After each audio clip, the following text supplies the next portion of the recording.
오늘 사도행전 1장 15절부터 보겠습니다. 우린 이제 부활하시고 나서 40일 동안 땅에 계신 그 예수가 어, 이제 제자들 보는 가운데 하늘로 올리우고 또 그 모습대로 온다고 하는 이야기도 살펴봤습니다. 그러면서 주제와 목적, 사도행전에서 이 왜 기록이 돼야 되는지, 주제가 기록이 되고 목적이 기록된 것을 확인했습니다. 그래서 4절, 5절이 주제가 되고 6절에서 11절까지가 목적이 되는 거죠. 사도행전을 기록한 목적이 됐죠. 그래서 주제는 성령 세례를 받으라.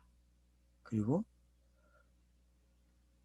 목적은 전파하라, 증인이 되라, 가르치라, 뭐 이런 단어들이 되겠죠. 성령이 임하시면이죠. 그래서 성령이 임하시면 너희가 권능을 받는데 그 권능이 바로 어디에서 나와요?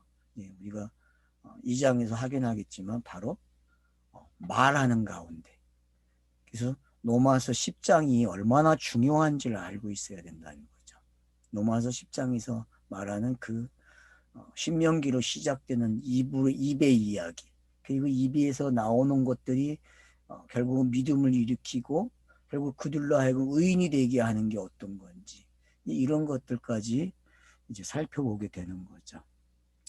오늘은 이제 제자들이 이미 우리가 감람원이라는 곳에 가서 그들이 안식일이 가까운 곳에, 예루살렘에서 가까운 곳에 이제 머무르고 있는 것을 보게 되죠. 그리고 11명의 사도가 모여 있는 것을 확인을 할 수 있고, 누가복음 6장 14절로 16절을 가지고 확인해 보면 좋다.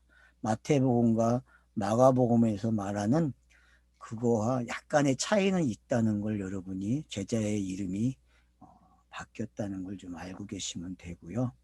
그리고 이제 14절에서 여자들이 기록이 되고 있다. 그래서 마리아와 또 예수의 아우들까지 더불어 마음을 같이 해서 기도에 힘쓰고 있다라는 것을 우리는 확인했습니다. 그래서 이제 12절로 14절은 자공이 준비된 거죠. 그러니까 마리아가 준비됐다는 걸 알고 계셔야 돼요. 그러면 마태복음 1장에 이제 누가 오면 됩니까? 성령이 오시면 되는 거죠. 성령이 오시면은 누가 태어나요? 예수가 태어나는 거죠. 예수가. 제자들에게 새로 태어나는데 그 제자들이 새로 태어나는 걸 예수가 태어난다, 이렇게 말할 수 있는 거죠. 그래서 그들이 예수의 말을 할 수 있어요. 그래서 다른 사람들에게 제자를 만들어주는 일을 할 수 있고, 제자를 만들어주면은 어느 순간 성령이 임하시겠죠. 그러면 그들도 제자에서 뭘로 바뀌어요? 사도로 바뀌겠죠. 그래서 우리는 이제 성령이 가져가는 그런 차서들을 내 몸에 좀 익숙하면 좋겠어요. 우리의 현실에서. 그러니까 우리가 어떤 매체를 통해서, SNS를 통해서 설교를 듣거나 공부를 하게 되면은 그 과정이 뭐예요? 제자가 되는 과정이구나, 이렇게 이해를 하시면 좋을 것 같아요. 내가 지금 제자 수업을 하고 있네. 그러다가 어느 시간이 되면은 성령이 임해서 이제 내가 사도로 일을 할 수 있네. 이게 필요하다는 거죠. 근데 현대 사회에서는 가르치고 설교자가 되기 위해서는 가정을 만들어 놨죠. 그래서 꼭 신학을 해서 어떤 목사가 돼야 되는 그런 절차를 만들어 놨어요. 땅은 그런 절차를 가져야 험악한 일들이 안 나죠. 그러니까 미연에 방지하는 차원에서는 중요한 것 같아요. 근데 목사가 되는 사람들, 신학을 하려고 하는 사람들도 성경이 말하는 의도는 알아야 된다는 거죠. 성경이 가지고 있는 어떤 절차, 바로 이런 게 필요하구나, 이런 게. 그래서 제자를 양육하려면은 어떤 사람이 해야 된다?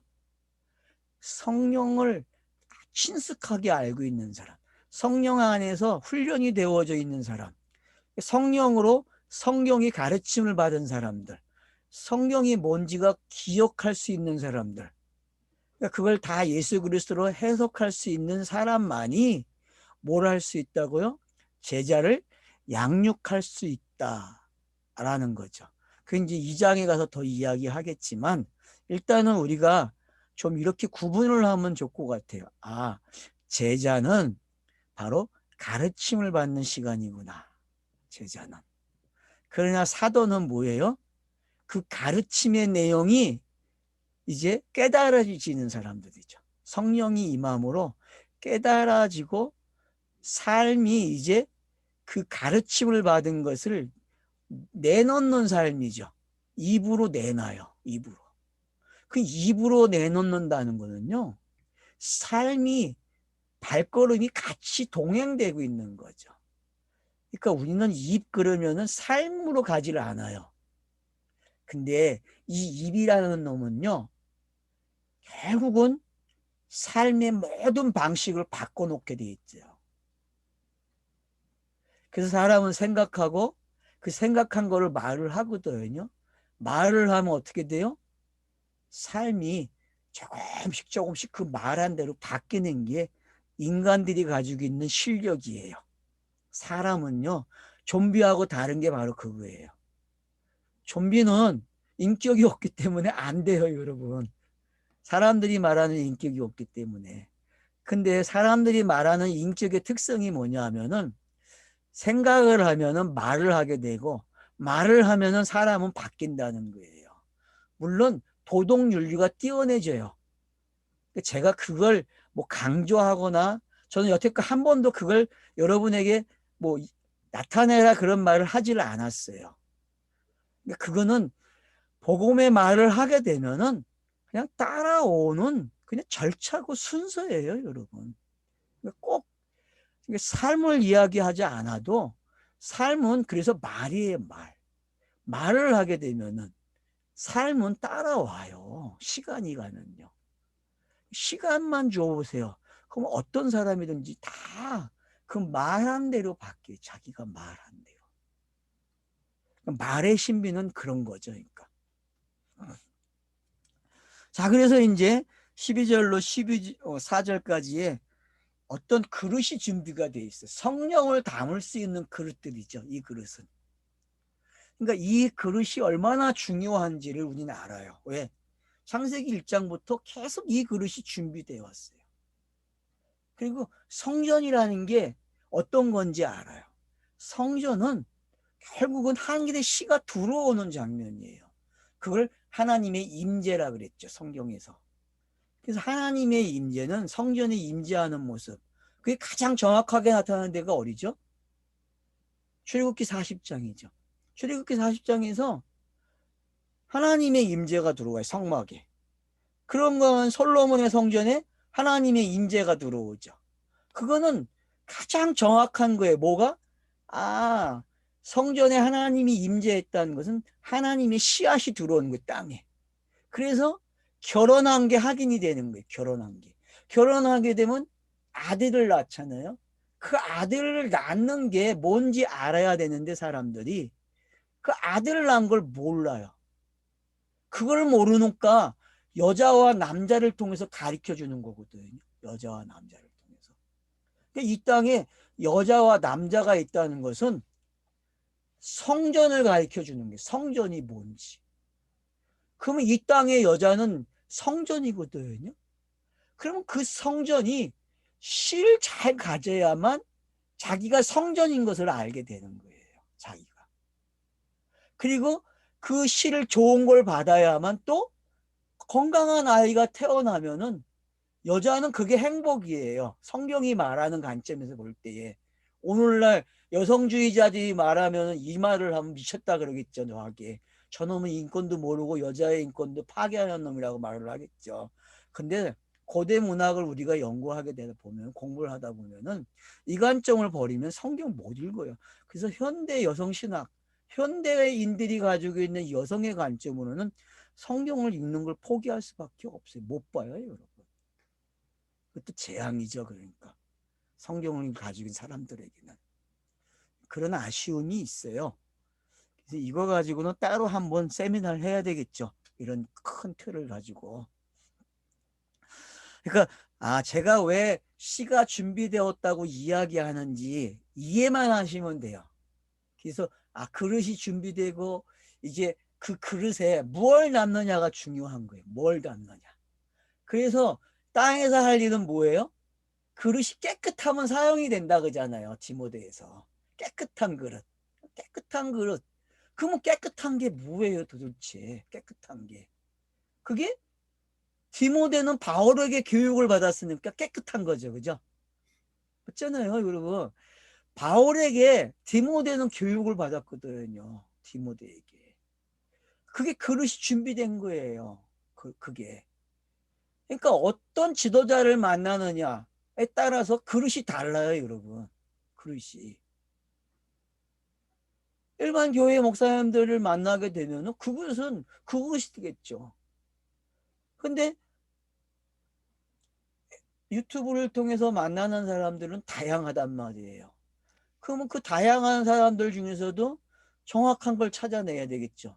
그게 제가 여러분들에게 힘을 가지라는 이유가 바로 거기 있는 거죠. 좋은 그릇이 돼야 되거든요. 좋은 그릇. 그 좋은 그릇이 됐다는 것은 좋은 시를 가질 수 있는 거죠. 자격이 된 거잖아요. 여자 짐승의 세계 한번 보세요. 암컷을 차지하려면 어떻게 해야 돼요? 가장 뛰어난 모습을 가져야 되거든요.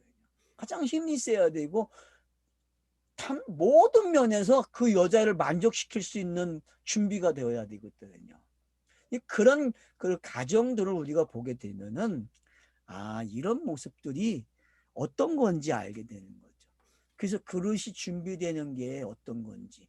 그래서 이제 오늘 봐야 될 15절부터는 그 그릇이 12이 되는 거구나가 정확해지는 거예요. 12이.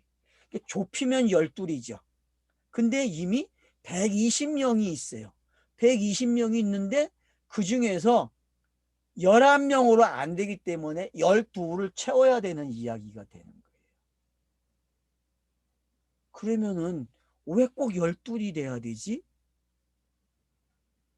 이게 성경이 아들 낳는 이야기에 맞춰졌다는 거죠. 그래서 창세기가 아들 낳았는데 초점이 맞춰져 있잖아요. 전부 다. 그러니까 그래서 창세기 용어를 우리가 선택한다면은 벤과 셈이라 그랬죠. 왜? 이름하고 아들이라는 이 벤자만 알게 되면은 창세기가 읽어지는 거죠. 마찬가지로 사도행전도 지금 벤과 뭐가 필요해요? 아들이 필요한 거죠. 그러니까 열하나는 아들이 아니에요. 열하나는. 그러니까 저와 여러분들이 창세기를 어디서부터 기억을 되살려야 되냐면은 37장부터 여러분들이 50장까지 내용을 되살려 놔야 돼요. 이걸 알려면은. 이 이야기가 요약되어 있는 거예요. 어디를요? 창세기 37장부터 50장까지 내용을 요걸로 요약을 했어요. 사도행전이 짤막하게. 그러니까 예수가 왜 12명을 처음서부터 불렀는지가 재밌죠. 그게 뭐예요? 예수가 아들을 낳은 거고 아들을 낳아서 그 아들들이 아들 낳는 걸 설명을 해야 돼요. 그래서 베드로와 가룟 유다가 그 일을 한 거예요. 누구처럼? 요셉처럼. 요셉과 유다는 창세기에서 어떤 일을 했어요? 아들이 뭔지를 설명했다니까. 아들이 뭔지. 그러니까 어떻게 보면 베냐민이 오른손의 아들이잖아요. 그러니까 오른손의 아들이 태어나는 것을 누가 설명해야 돼요? 누가? 요셉이 설명을 해야 되고 또 누가 설명해야 돼요? 유다가 설명을 해야 돼요. 유다가. 그렇기 때문에 유다는 38장에서 아들 낳는 이야기를 통해서 아들 낳는 게 뭔지가 설명이 된 거고 그 자손을 통해서 다윗이라는 사람이 나와야 되고 그 다윗의 자손에서 예수가 태어나야 된다는 어떤 흐름을 가져가 주죠. 그게 메시아가 온다고 하는 그 정통성이 생기는 거죠. 근데 그 정통성 외에 또 하나의 줄기가 있어요. 그게 뭐예요? 바로 요셉의 줄기죠. 그래서 성경은 철저하게 야곱이 요셉을 사랑하는 걸 알게 되고 표현을 하고, 그래서 자색옷을 입히는 거죠. 왜? 이게 장자라고 표현하고 있는 거죠. 성경이 고집을 부린 게 있어요. 유다라고 하는 그 큰 틀 안에다가 요셉을 슬그머니 끼워 놓고 이것까지 알아야만 둘이 아들 낳는 걸 배워놓은 거예요. 그래서 유다와 요셉을 동시에 배워야만 성경이 말하는 아들을 배우는 거거든. 성경이 말하는 아들을 배운다는 거는 일평생 우리가 살아가면서 배우는 거예요. 일평생. 왜? 내가 아들로 태어나야 되기 때문에. 거듭난다는 것은 씨가 들어가서 그 사람을 새롭게 태어나게 하는 거예요, 여러분. 그러니까 태어난다는 건 결국 결혼이라는 의미도 있고, 또 결혼을 했으니까 아이가 태어나는 게, 그러니까 거듭남이라는 단어를 여러분 설명하려면은 앞으로는 결혼을 집어넣으셔야 돼. 결혼을. 그리고 그 결혼에다가 아들까지 집어넣어야 돼요. 그래야만 내가 거듭남이라는 거는 결혼을 했기 때문에 내가 새로 태어나는구나, 이것까지 오게 되는 거예요. 이 말을 할 줄 알아야 거듭남을 가리키는 거예요. 근데 거듭남을 너무 쉽게 가르쳤단 말이에요.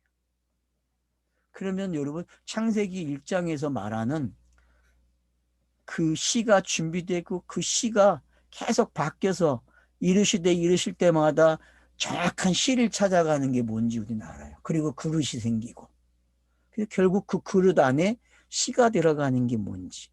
그래서 마태복음에서 마리아라고 하는 그릇에 성령이 들어가서 예수가 태어나는 거하고, 또 흙을 만들어서 아담을 만들어 놓고 그 아담을 통해서 또 성령이 들어가니까 보혜사 성령이 들어가죠. 그죠? 여자가 보혜사 성령이잖아요. 돕는 배필이니까. 그 들어가서 결국은 어떻게 해요? 아들들이 태어나는 거예요. 그래서 사장을 보세요. 아담을 통해서 아기를 낳았다는 말 안 해요. 하하가 아들을 낳았다 그래요. 아담을 더불어. 아들 낳은 사람은 여자지 남자가 아니니까. 그걸 깨달아야 돼요. 그러면 하나님이 성전을 통해서 아들을 낳고 싶은 게 뭔지 알게 되는 거죠. 성전이라는 걸 모르면 아들을 못 낳아요, 하나님이요. 그래서 성전을 그렇게 만드는 거예요, 하나님이.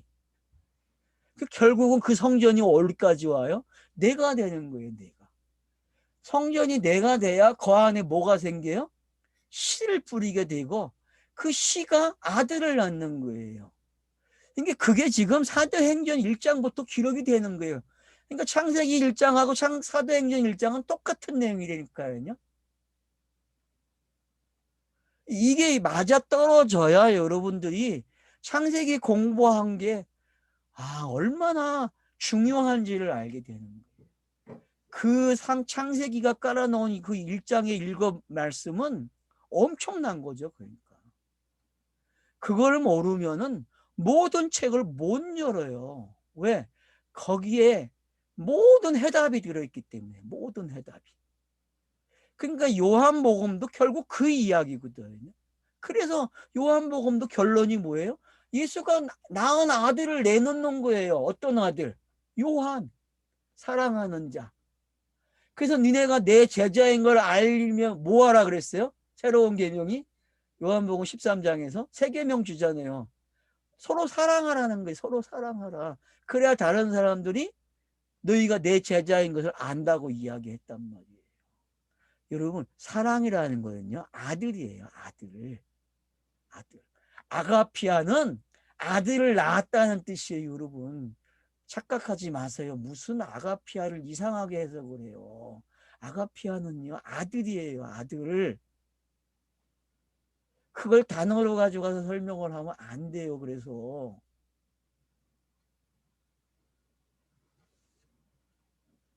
그 아들 낳은 것을 사도행전이 다시 설명하는 거예요. 그래서 제자들이 모여서 기도하는 거예요. 120명의 사람들이. 왜요? 하나를 채워야 되기 때문에. 하나. 12이 돼야 되기 때문에. 가룟 유다 대신에 한 사람을 채워야 돼요. 근데 재밌는 게 있어요. 단어가. 가룟 유다를 표현 안 하고 유다라는 말을 쓴다는 거야. 여기에 이제 또 신비해요. 아니 여태껏 가룟 유다라는 말을 써왔거든요. 근데 사도행전 오니까 가룟이라는 단어가 사라져 버리네. 재밌죠, 여러분? 왜요? 가룟이 이제는 진짜 유다가 돼야 되거든요. 진짜 유다. 찬송해야 된다니까요. 이 생각은 해보셨습니까, 여러분? 왜 단어가 앞에 서술어가 빠졌지? 그 사람을 가리킬 땐 항상 뭘 붙였어요, 성경 저자들이? 가룟을 붙였다고, 가룟을. 공간복음서에서는 항상 뭘 붙였어요? 가룟을 붙였다. 가룟 유다라는 말을. 근데 사도행전에 보세요, 여러분. 16절에. 형제다 성령이 다윗의 입을 통하여 예수 잡는 자를 길잡이가 된 유다를 가리켜. 길잡이가 된 유다라고 해요, 여러분. 그러면 예수가 지금 어떤 일을 한 거예요? 여기서 길잡이라는 게 여러분 쉽게 넣자 하면 안 돼요. 팔아넘기는 일만 생각하면 안 돼요. 팔아넘기는 일을 넘어서 생각해야 돼요. 하나님의 뜻이 땅에서 이루어지는 일을 했다라고도 읽어줘야 한단 말이에요. 길잡이라는 것은. 근데 흔히들 길잡이 그러면 뭐예요? 이거 파는 일 했네? 맞죠? 본문도 그렇게 가지고 하니까. 근데 우리는 그걸 넘어서까지 봐야 돼요. 어느 게? 하늘의 뜻이 땅에서 이루어지는 최종적인 역할을 한 사람이 가룟 유다였단 말이에요.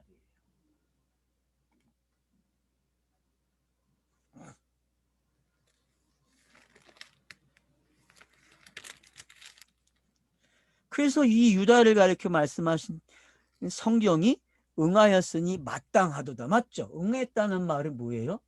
하늘의 뜻이 이루어졌다는 거 아니에요. 하늘의 뜻이 땅에서. 그 일을 정확하게 한 사람이 누구예요? 마무리 져준 사람이. 바로 제자 중에 한 명이 하는 거. 왜? 제자 중에 한 사람이 그 일을 해야 한다고 이미 시편에서 이야기했기 때문에요. 그럼 왜 시편에 제자 중에 한 명이 그 일을 해야 됩니까? 그게 창세기에서 나오는 이야기란 말이에요. 창세기에서 여러분 유다와 요셉의 이야기가 바로 이 이야기고, 그래서 요셉이 팔려가는 게 어떤 건지를 알아야 예수의 팔리는 이야기가 뭔지 알아요. 그래서 그 형제들 이야기 속에 또 요셉과 대화하는 사람이 누굽니까? 누벤이 아니고 유다예요, 여러분. 유다가 요셉과 대화를 통해서 계속 해결 방안을 찾아내요, 여러분. 그런 대화의 기법들이 여러분들이 뭔지 지금 이 장면을 통해서 알아야 된다는 거예요.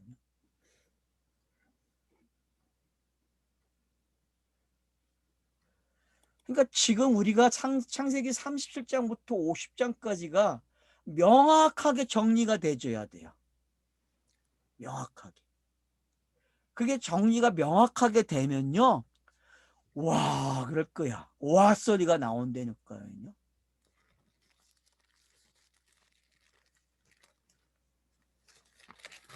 그래서 유다라는 사람이 요셉을 합의를 보고 같이 애굽으로 내려가는 게 뭔지 알게 되면은, 그래서 애굽에서 아들들이 태어나는 거예요. 많은 숫자들이.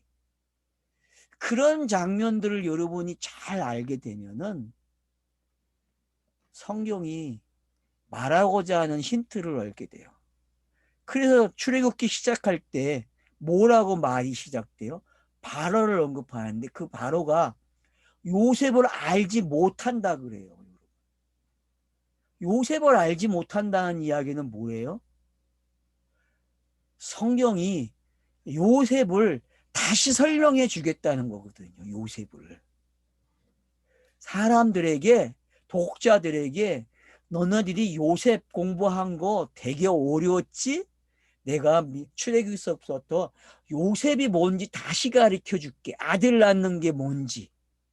그래서 아들 낳는 이야기를 배워야 벤의 이야기를 안단 말이에요. 오른손의 아들을요, 여러분. 그래서 그 오른손의 아들이 모세가 태어나는 거예요. 물에서 건짐을 받잖아요, 여러분. 그 물에서 건짐받은 것들이 또 어디서 받아요, 건짐을? 물에서? 홍해바다에서 건짐을 받잖아요. 그게 물에서 건짐받는 이야기잖아요. 여러분, 요단강을 건너가는 이야기도 뭐예요? 아, 물에서 건짐받는 거예요. 그게 다 모세 이야기예요, 여러분. 성전이 되고, 그래서 모세는 성전이 어디 있었어요? 모세가 태어날 때에. 그 보호받은 물에서 뜨게 해준 게 뭐였어요, 여러분? 바구니잖아. 바구니가 모세의 성전이었다니까? 바구니가 성전이 돼가지고 모세를 어떻게 해요?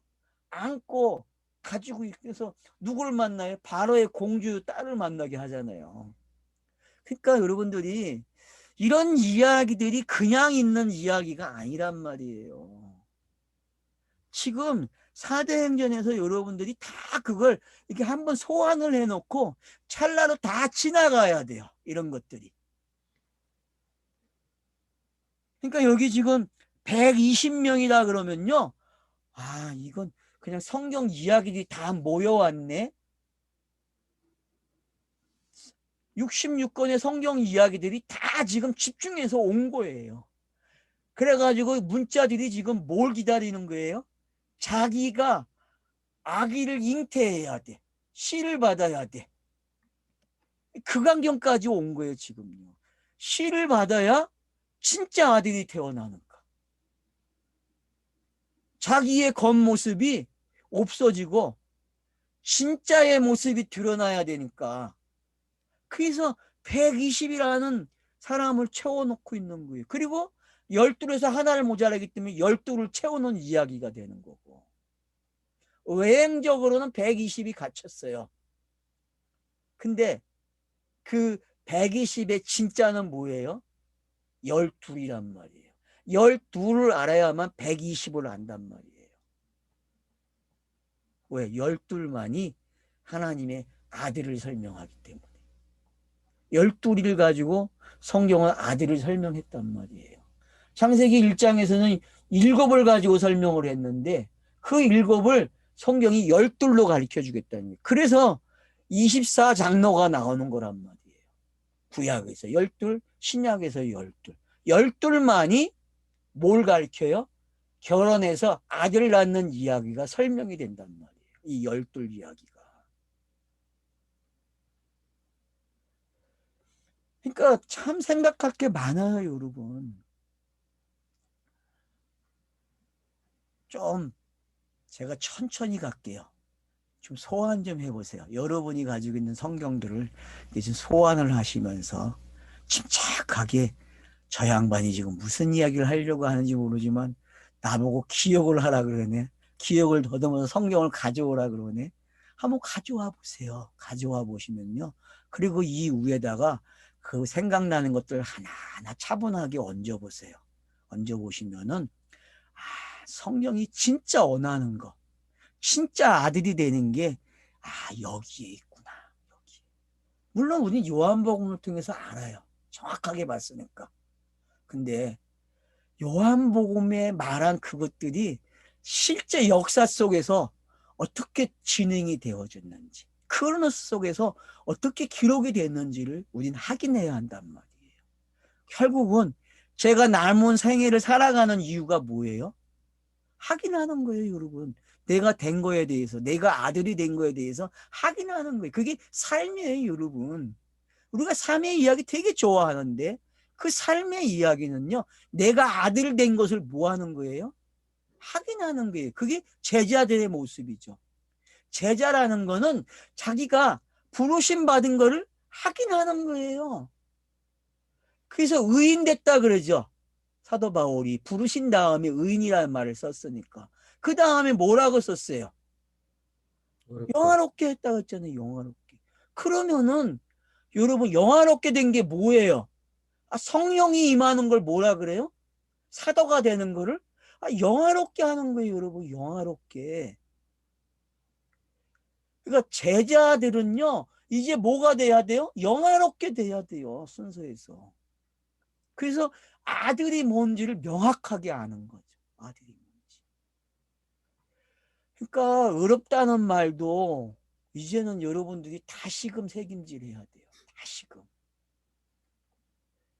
영화롭다는 말도 신학적으로 이해를 하지 마시고 지금 사도행전에서 삶의 방식에서 이해가 돼야 돼요. 깨달아져야 돼요.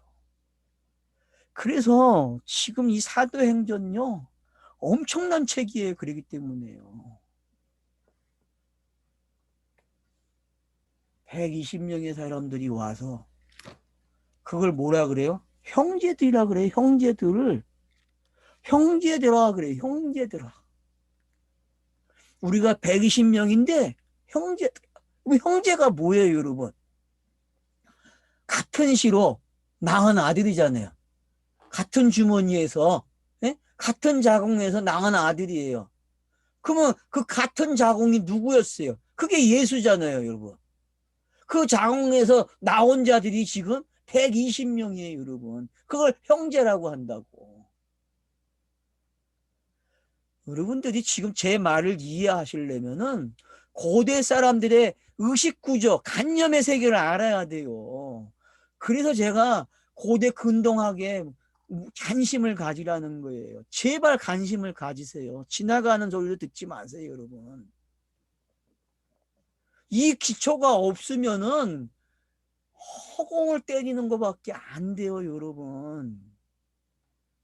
특별히 그거에 대해서 잘한 사람이 김구원이에요. 저번에도 이야기했지만 김구원의 책을 몇 권만 읽으세요. 그가 관련한 것들을. 그러면은 여러분들이 아가서도 그 사람이 썼고요. 구약신학 개론도 그 사람이 썼어요. 한번 보세요. 구약 개론에 대해서 그 사람이 써놓은 거를. 그러면은 전부 다 접근을 고대 근동학을 가지고 접근을 해요. 이 사람이. 왜 그러겠어요? 왜? 일단은 땅에서는 그걸 알아야 돼요. 그거를. 그래야 우리가 이야기하는 이 세계를 더 명확하게 보고 설득할 수 있어요. 누군가를 교정해 줄 수 있다니까요. 학문적으로. 왜 뜬금없이 가르치려 그래요? 어떤 가정을 가지고 가르쳐 줘야죠. 누구를 설득시키려면은. 그러니까 지금 이 120명이라는 사람들에게 왜 형제라는 말을 썼는지 좀 이해를 하세요. 여러분 이 단어 사전 보세요. 형제가 뭐예요 도대체. 결국 감흥 자궁까지 가요. 여러분 형제라는 말이. 한 배예요. 한 배. 근데 야곱 같은 경우 보세요. 몇 배예요 배가? 엄마가 자궁이 4개가 준비되어 있어요. 여러분. 그게 사복음사 아니에요. 여러분 4개가 준비된 게. 하나의 인격 안에 4개가 들어와 있다니까 자궁이 4개가. 그런 신비가 어딨어. 그러니까 여러분 성경도 사복음서야 마태복음, 누가 마가복음, 누가복음, 요한복음 좀 이해를 하시라고. 이런 것들이 왜 그냥 있는 게 아니란 말이에요. 왜 요한계시록에 내생물이 등장하고 그런 게 왜 나오겠어요. 좀 이젠 이해를 해야죠. 땅에는 여러분 하나로 줄 수 없기 때문에 넷으로 주고 그러는 거예요. 왜? 땅에는 넷을 줘야만 알아보기 때문에 설명이 되고. 그래서 동서남북도 있는 거잖아요. 골방이 뭐 달래 골방이에요, 여러분? 골방 안에 들어가야만 골방을 알죠. 그게 사랑 아니에요. 사복음서를 깨달으면 골방 안에 있는 거 아니에요. 요한복음으로 닫는다고 여러분들이 좋아하는 김성수를 통해서 배운 거 아니에요. 그 이야기가 지금 설명되고 있다니까 여기서. 산상수훈 여러분 여기 오면 지금 다 설명이 되는 거예요. 요 짧은 구절에서.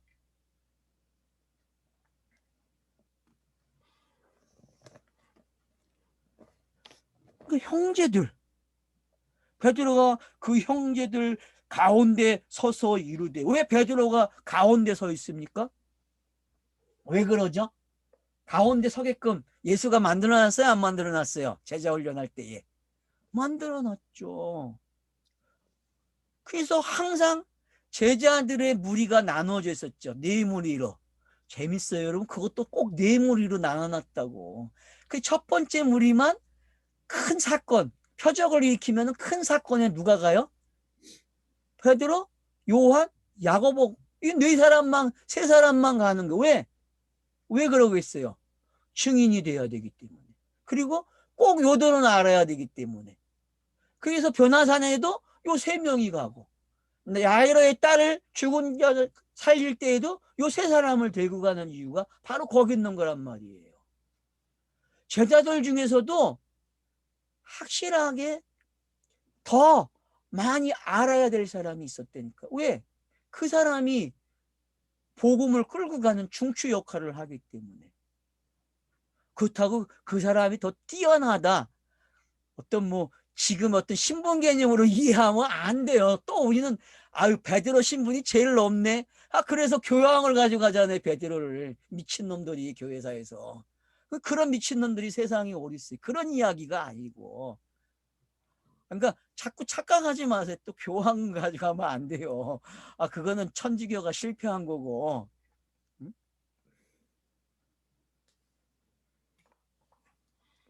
그러니까 여러분, 지금 왜 베드로와 유다가 이렇게 같이 가는지 이제 알 것 같아요? 공고한 복음에서 이미 힌트를 줬다니까. 그래서 베드로는 어떻게 돼요? 넘어졌다가 다시 일어날 수 있도록 예수가 누가복음에서 기도를 한다고. 부인하고 나서 다시 세워질 수 있도록 기도를 해놨다고. 누가복음에서는 마지막에. 그죠, 여러분? 예? 그게 차이점이에요. 공간복음서의 차이점이에요. 근데 가룟 유다는 그냥 놔둬요. 왜요? 예수와 함께 죽어야 가룟 유다의 모습이 정확하게 드러나는 거예요. 그러면 유다의 사역, 창세기가 계속 고집한 그 유다의 사역이 뭔지를 알게 된다니까요. 왜 다윗의 혈통으로 태어나야 되는지.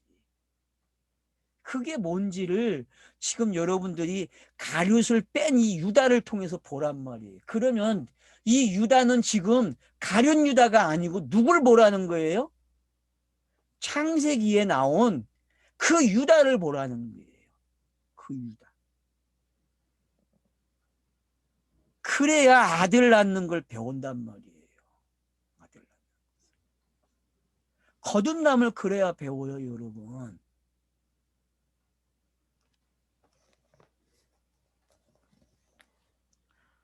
제가 지금 시간을 엄청나게 쏟고 있어요. 여기다가요.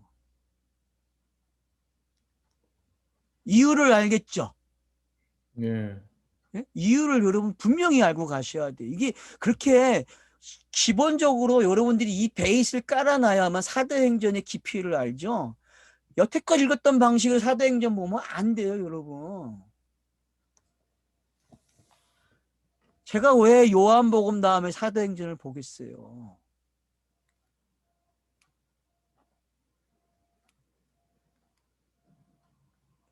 그래서 보세요, 이제. 이 사람은 본래 우리 수 가운데 참여하여 이 직무의 한 부분을 맡았던 자라. 자, 여러분 지금 이게 누구예요? 창세기로 가면 요셉의 모습이죠? 그래요, 안 그래요, 여러분? 요셉의 모습이에요, 여러분. 그러니까 유다라는 모습 속에 요셉이 들어가 있어요. 맞죠? 창세기에서도 유다의 모습 속에 요셉이 들어와 있고 요셉의 모습 속에 유다가 들어와 있다니까요. 이게 쌍태의 모습이란 말이에요. 쌍수가 뭐 그냥 있는 게 아니에요, 여러분. 이 사람은 본래 우리 수 가운데 참여하여 이 직무의 한 부분을 맡았던 자다. 가로 해놨죠. 그래서 이거는 다른 사본에는 있고 다른 사본에는 없다, 그런 표시죠. 이 사람이 불의의 싹으로 밭을 사고 후에 몸이 곤두박질하여 배가 터져 창자가 다 흘러나온지라. 여러분, 요 본문을 좀 곱씹어 보세요. 불의의 싹이라 그러거든요. 여러분 싹으로 밭을 샀대요. 그러면 이 밭이 뭡니까? 성경에서 밭은 성전이라고 했잖아요. 성전. 불의의 싹으로 성전을 사는 거예요. 그러면 예수의 십자가의 죽음은 뭐예요, 여러분? 불의한 싹이 아닌가요? 어떤 면에서 보면은. 자, 예수의 십자가가 여러분 불의한 싹의 모습이죠. 왜요? 그렇게 되기 위해서 실제 그렇게 팔리고, 안 그래요, 여러분? 그러니까 제사장들에게 유다가 돈을 받는 이유는 예수의 죽음을 설명한 거죠. 뭘로 죽는 모습이에요? 불의한 자들의 싹이에요. 그러면 불의하다는 싹이 뭐예요, 여러분? 그게 어린 양의 제사함에 가져가는 모습을, 제가 전가된 모습을 뭐라 그래요? 불의하다 그러잖아요. 불의하다. 그러니까 유다를 알게 되면은 뭘 배우는 거예요? 예수가 왜 죽어야 되는지를 유다는 설명한 사람이라니까요, 여러분. 그렇기 때문에 유다도 예수를 통해서 새로운 아이로 태어나야 된다니까요. 그래서 성경이 예언을 해놨어요. 다른 사람이 이 직분을 가져야 된다고. 그래서 사도들이 이걸 가지고 성경을 가져와서 이게 응해야 되기 때문에 숫자를 한 명 채워야 된대요. 그래서 어떡합니까? 기도하는 거예요. 왜? 숫자를 채우기 위해서. 기도하는 가운데 두 사람이 나와요. 그리고 그 두 사람 중에 한 명을 뽑아요. 기도해서. 그러면 이게 성경의 아들 낳는 이야기하고 뭐가 달라요, 여러분? 여러분, 창세기에서 형들과 요셉의 대화가 기도가 아닙니까? 그게 차서가 넘어가는 기도였잖아요. 그게 기도로 보입니까? 지금 이렇게 딱 보니까? 형들과 요셉의 대화는요, 기도예요, 기도. 누구를 태어나게 하는, 아들을 태어나는, 벤이 태어나는 이야기란 말이에요. 그래서 요셉이 계속 누굴 요구해요? 베냐민을 요구해요. 근데 야곱이 내놔요, 안 내놔요? 안 내놓으려고 기를 쓰는 거예요. 왜? 내놓으면 죽으니까. 알고도요, 내놓으면 죽는다는 거를. 그래서 안 내놔요. 그러니까 유다가 뭐라 그래요? 내가 단범을 내놓게, 내 두 아들을. 그러면 거기에는, 그 대화 속에는 예언이 나오는 거잖아요. 예언. 어떤 예언이 나온 거예요? 예수가 어떻게 할 건지, 어떤 사역을 할 것이고, 어떻게 죽을 것인지, 그런 모든 것들이 그 그림 안에 담겨져 있단 말이에요. 그걸 우리는 아주 조금 본 거예요. 창세기에서는요. 이젠 여러분들이 명확하게 보시란 말이에요. 그냥 안개 속에서 보면 안 돼요. 요 사도행전 오면요. 사도행전은요. 그림이 명확해져야 돼요. 요한이 어디서 본 것처럼 성령 안에서 하늘에서 보고 있는 거야. 성령이 임하면 여러분 그래야 돼요, 여러분. 모든 성경이 그렇게 읽어져야 돼요, 이제는요. 사도행전 시대는 그런 시대예요, 여러분. 요한계시록은요, 바로 사도행전을 읽는 방법이에요. 그래서 제가 요한계시록을 복음 시대에다 갖다 놓고 보라고 그러는 거예요.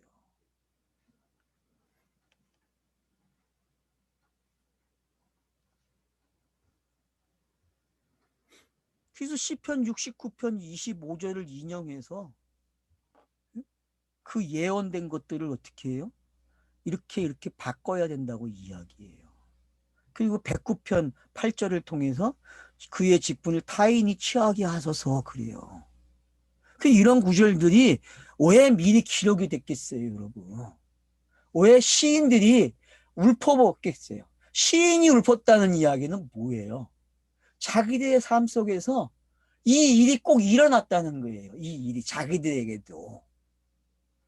그리고 저와 여러분에게도 지금 가련 유다의 모습이 있어야 되고 유다의 모습도 있어야 되고 요셉의 모습도 있어야 지금 이 본문의 긴장감을 알게 되고 이 긴장감을 통해서 성령이 오심으로써 이게 말끔하게 아들을 낳는 이야기가 되는 게 어떤 건지 확인이 된단 말이에요.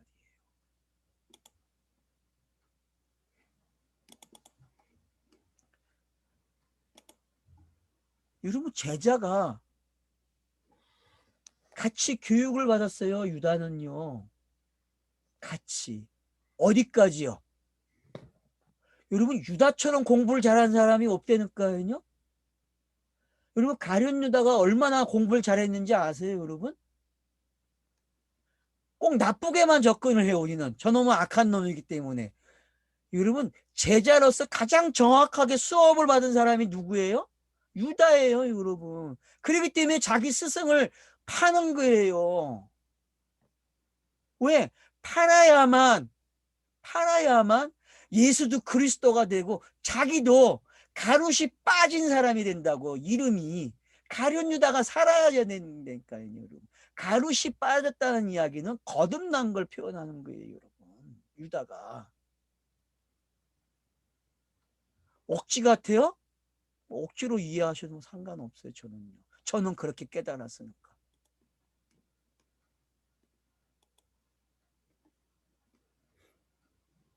그래서 찬성이 되는 거예요, 여러분. 가룟이 붙어야만 다가 가룟이 떨어진 유다가 되는 거예요. 그래서 찬송하는 사람이 됐다니까요. 그래서 그의 밭이 뭐가 돼요? 나그네의 밭이 되잖아요. 나그네. 여러분, 성경의 나그네가 뭐예요, 도대체? 성경의 나그네가 누구예요? 아브라함도 나그네라 그랬고. 그럼 사도들은 나그네가 아닙니까? 다 나그네야, 여러분. 저도 여러분 나그네고, 이 메시지를 듣고 있는 사람들도 긍정하는 사람들은 나그네겠죠, 본인들이. 그러면 우리는 다 그 무덤에 들어가는 거예요, 여러분. 그 무덤이 무슨 무덤이겠어요? 아, 그게 예수의 무덤 아니에요? 아, 무덤은 하나밖에 없어요, 여러분. 무덤은. 성경이 말하는 무덤은 예수의 무덤 하나밖에 없다니까요, 여러분. 왜? 성경에 나온 모든 무덤을 예수가 다 가져가니까요. 다 먹어버린다니까, 무덤 이야기를요. 아브라함이 사라를 위해서 산 무덤, 그거는 누구의 무덤을 예언한 거예요? 아, 예수의 무덤을 예언한 거라고요. 무토를 끝내기 위해서. 왜? 그 무덤 이야기를 창세기 3장에서 했잖아요. 아담에게. 너는 흙으로 돌아가라고. 아, 그게 무토였잖아요. 시작이잖아요, 여러분. 왜 죽어요, 아담이? 죽는 이유가 뭐예요? 그래야 여자에게 받아먹은 이야기가 성취되는 거 아니에요. 그의 죄의 삭은 사망이라는 이야기가 설명되는 거 아니에요. 여러분, 죄의 삭이 사망이라는 게 예수 그리스도의 구속의 이야기로 들립니까, 이제? 로마서 공부할 때 분명히 제가 그렇게 얘기했는데. 아, 죄의 삭이 사망이라고 하면 또 그걸 또 율법으로 읽어요. 여러분, 이제는 바꿔야죠. 이제는 하나로 읽어야죠. 네? 로마서 6장 23절 말씀이 이제는 깨달아집니까, 그게? 제가 그걸 계속 인용했는데 얼마나 인용했는지 아시죠, 여러분? 제가 그 구절을.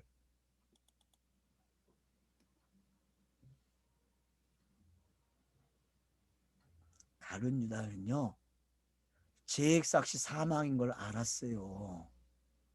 그렇기 때문에 여러분 예수를 판 거고, 그래서 여기서는 가룟이라는 단어가 빠져요. 왜? 성경에 예언된 대로 되어졌기 때문에. 그래서 다른 사람에게 이걸 넘겨주는 거예요. 그럼 여기 보세요, 이제. 그래서 어떤 사람을 찾습니까? 21절에 보면은 이러므로 요한의 세례부터 우리 가운데 올려가신 날까지. 여러분, 요한의 세례에서 올려가시는 날까지를 목격한 자예요. 함께한 자예요. 이게 베드로의 모습이었죠. 이게 사도들의 모습이에요. 근데 120문도 안에는 이 사람들이 또 있어요, 없어요? 또 있죠. 120문도도 이 사람들이니까. 그죠? 그러니까 12과 120은 다 뭐 한 사람들이에요? 요 21절과 같이 해당되는 사람들이에요. 그러면은 지금 창세기부터 성경을 읽고 여기까지 오신 분들은 어디에 참여한 사람들이에요? 요 21절에 참여한 사람들이죠. 그죠? 저와 여러분도 지금 참여자죠. 요거의 증인이죠. 저희는 읽었으니까. 그러니까 저와 여러분도 지금 여기에 참여했어요. 왜?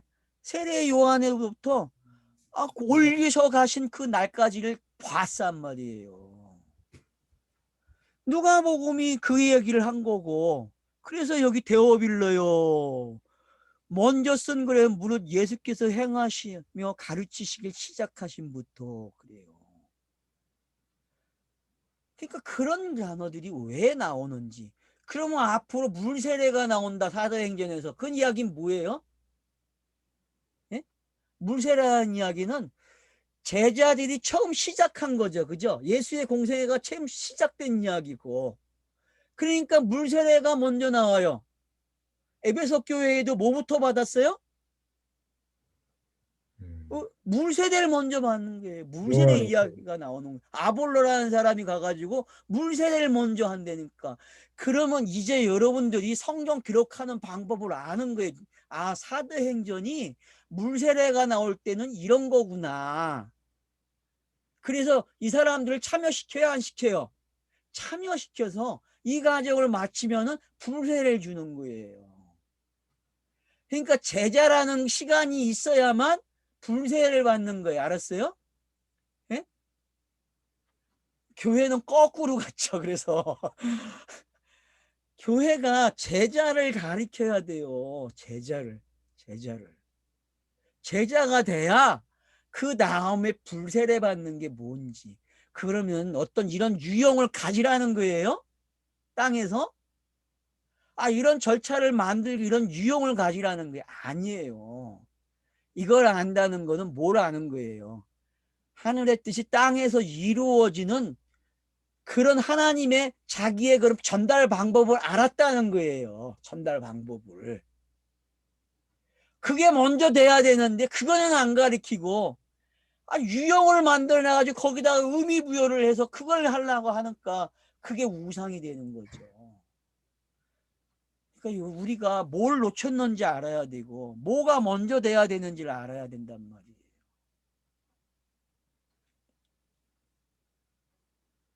그래서 사도가 되려면은 제자가 되는 교육 과정이 필요한 거예요.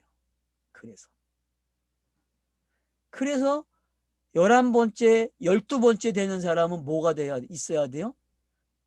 제자의 삶을 예수로부터 배운 사람이 돼야 된다니까요.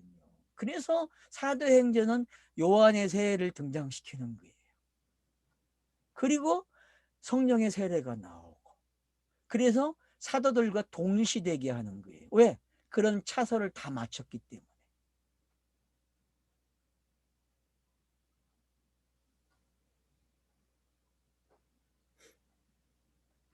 항상 우리와 함께 다니던 사람 중에 하나를 세워 우리와 더불어 예수께서 부활하심을 증언할 사람이 되게 하여야 하리라. 맞죠? 여기 예수의 부활하심을 증언해야 된다 그러잖아요. 뭘 알아야만? 요한의 세례로부터. 그러면 요한의 세례도 설명이 된 거죠. 그죠? 요한의 세례가 결국은 구약의 마지막이고 구약이 닦아준 길이었잖아요. 그래서 대로를 열어놨단 말이에요. 그 대로에 예수가 들어가서 그 대로에 문이 생긴다니까요. 요 문을 통과해야만 진짜 대로가 되는 거죠. 그래서 제자들은 통과했어요, 안 했어요? 예수의 삶 속에 통과를 한단 말이에요. 왜? 예수가 가르쳤기 때문에. 그 가르친 양을 가지고 있는 사람들을 뽑아야 돼. 그 중에 사람들. 그래서 120명이라는 사람 속에서 뽑는 거예요. 그러니까 120명이라는 숫자의 뜻은 뭐예요, 결국? 제자라는 거죠, 제자. 가르침에 동참했던 사람들이란 말이에요.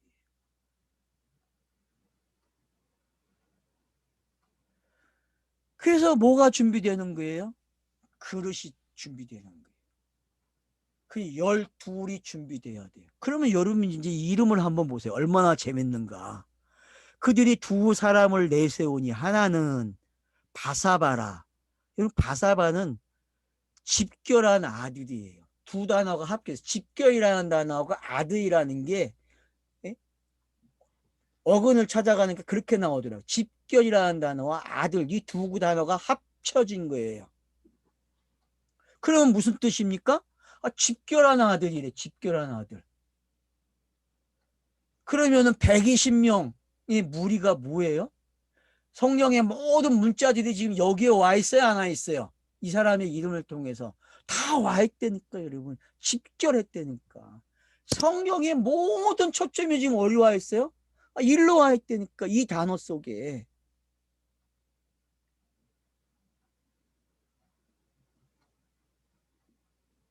하고 별명은 유스도래.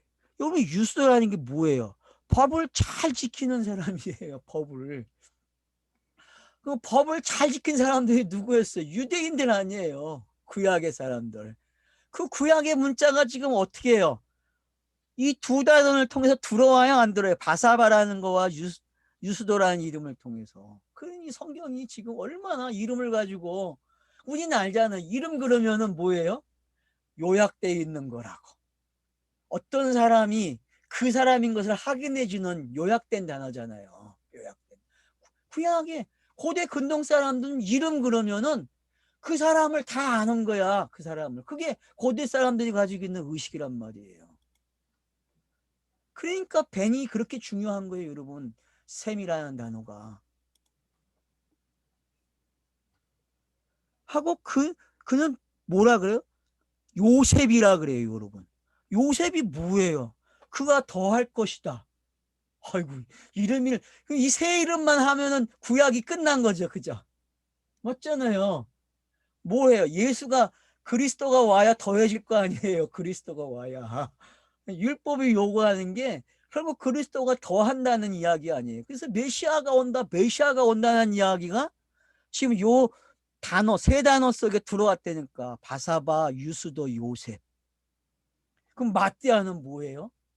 여호와의 선물이야. 그럼 여호와의 선물이 뭐예요, 여러분? 성령 아니에요, 성령. 여호와가 주는 선물은 성령밖에 없다니까. 그러니까 이 네 단어가 성경 66권을 요약했어요, 안 했어요? 했죠, 여러분. 우리는 이 기법을 잘 알잖아요. 이미 다 봤잖아요. 신명기에서도 보고. 이름이라는 놈이 장량을 얼마나 치는지 알잖아요. 앞으로 나올 이야기를 다 모아놔야 안 모아놔요? 모아놨다니까 지금요. 저자가 지금 슬그머니 우리에게 그렇게 해놨다니까요. 다 내다보라고. 그러니 마띠아가 뽑히는 게 당연하죠. 선물이. 맞아요, 안 맞아요? 맞죠, 여러분. 왜? 앞에 거 바사바, 유스도, 요셉은 뭐예요? 가정이잖아요. 차서잖아요, 여러분. 3일길 차서잖아요. 3일길. 맞죠? 3일길이 나온 게 마띠아잖아.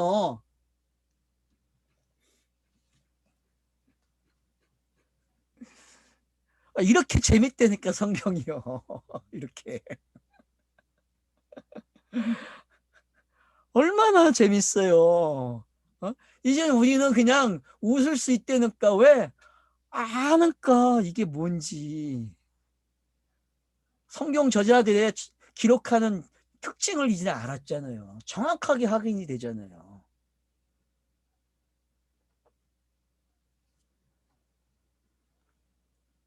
그들이 기도하여 뭇사람의 마음을 아시는 주여.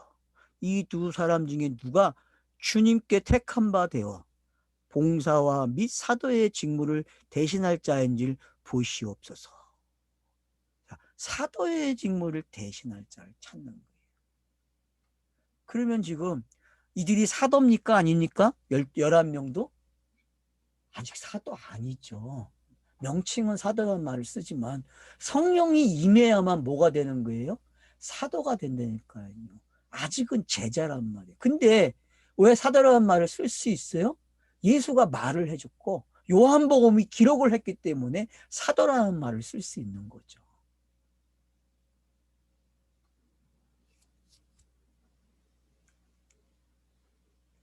그래서 제비를 뽑아요. 마띠아를 얻었대요. 그러면은 성경의 차서가 열매를 내놓은 거죠. 그죠? 성경 기도는 뭐라 하겠어요? 차서를 넘겨달라는 거잖아요.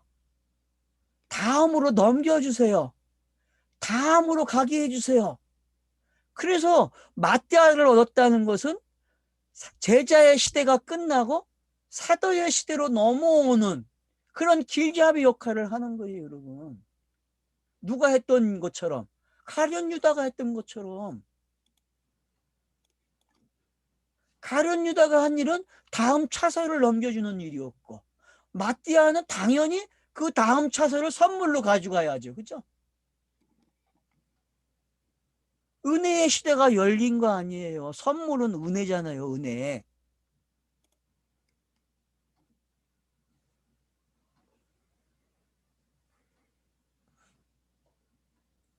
그래서 요한 사도의 수에 들어갔다 그래. 12이 채워졌어요. 그러면 창세기 50장까지 온 이야기가 이 이야기였네.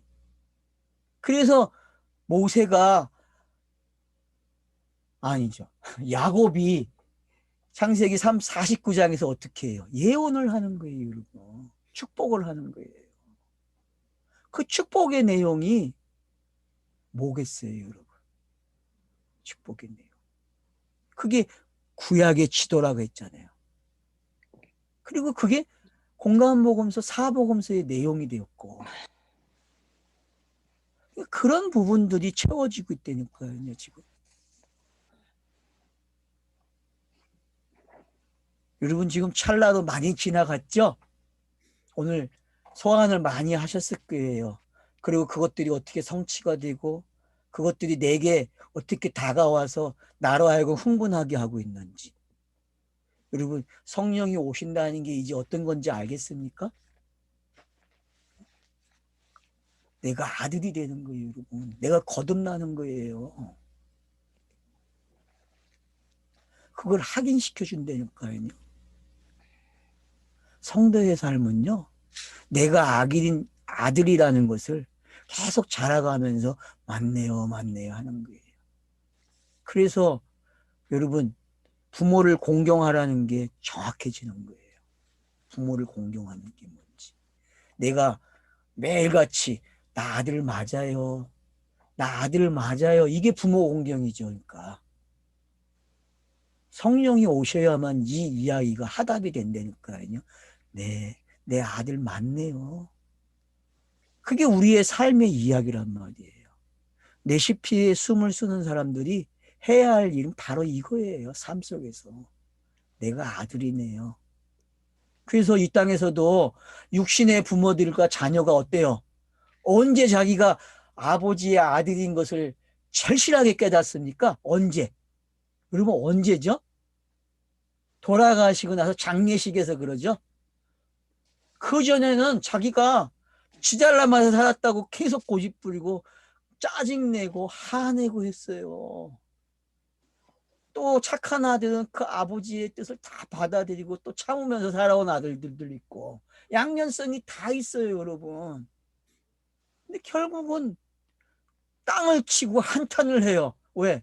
내가 빨리 내 아버지 이 말을 안 했기 때문에. 여러분, 레시피의 삶이 그런 거예요.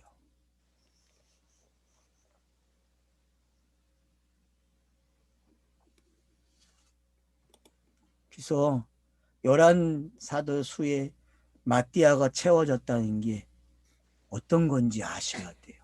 그래서 여러분 야곱이 요셉이 살아있다는 말을 들을 때 어땠어요? 야곱이 죽어도 여한이 없다 그러잖아요. 죽어도 내가 살았을 때 요셉을 꼭 봐야 하겠다고. 그래서 요셉이 그 준말을 보고서 기뻐하고 뛰어오잖아요. 여러분 그 장면이 어떤 건지 아세요? 지금 이 장면하고 똑같은 장면이에요. 하늘에서는.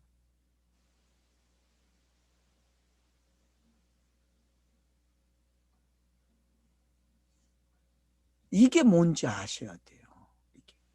그런가 한번 보세요, 여러분 지금. 가인이야. 그러니까 아벨이 제사를 지내고 아벨 걸 받으니까 가인이 배웠어요. 아, 요렇게 하면 내가 사는구나. 그래서 어떻게 해요? 아벨을 죽여서 제물을 내놓는 거야, 가인이. 죄인이 내놓으니까 어떻게 해요? 그게 땅에 피를 받았대, 땅이. 이러면 왜 땅이 피를 받겠어요? 왜? 땅이 원하는 건 피잖아요. 그래야 땅이 사함을 받죠. 그리고 어떻게 합니까? 여호와가 나타나가지고 계속 가리켜요. 그러니까 뭘 받아요? 이마의 표. 예, 표를 받는 거예요, 여러분. 그 표가 뭐예요? 그게 제자가 된 표 아니에요, 여러분? 그 표가 제자라고. 그러면 그가 이동을 하면서 어떤 일을 했겠어요? 아, 사도의 일을 했겠지. 여러분, 사도행전에서 보니까 그게 그렇게 보인다니까, 저는. 제가 창세기 말할 때하고 말이 좀 바뀌었죠, 그죠?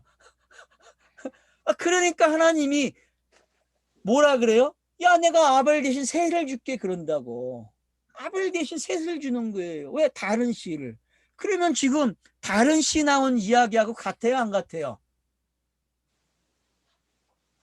셋이라는 단어나 마띠아나 똑같은 거예요, 여러분. 선물이잖아, 선물. 셋도 선물이고. 안 그래요, 여러분? 그 다른 씨가 지금 와요, 안 와요? 예수가 준 씨앗 갖고 됩니까? 안 되죠. 성령이 주는 씨앗이 들어와야죠. 성령이 주는 씨앗. 그래서 다른 씨가 준비되는 거예요, 여러분. 그러니까 여러분 창세기 공부요. 그때 한 거 가지고 만족하면 안 돼요. 이 사대행전에서 다시 한번 창세기를 어떻게 해야 돼요? 다르게 더 업그레이드 시켜야 한단 말이에요. 이제 저는 창세기를 다시 강의하고 싶어. 이 각도에서. 여러분도 그런 게 생겨야 돼, 자꾸. 왜? 업그레이드 되니까. 이제 알겠습니까? 성경의 신비를? 성경은요. 결국 내가 어떤 이치에 있는가에 따라서 또 바뀌고 또 바뀌는 거예요. 그래서 제가 그러잖아요. 보수가 되지 말라고. 보수가 되면 안 돼요. 성경 읽기 하는 사람들은 절대 보수가 되면 안 돼요. 한 가지는 보수가 돼야 되겠죠. 성경은 하나님의 말씀이고 하나님의 뜻이다. 이거는 가지고 있어야죠. 이거는 보수해야죠. 그러나 딴 거는 보수하면 안 되죠. 왜? 매일 바뀌니까. 레시피의 삶 속에서는 매일 바뀌어요, 여러분. 매일. 그게 네, 맞습니다 하는 게 네, 맞습니다. 그게 부모 공경이잖아요. 그게. 쉬었다 하죠.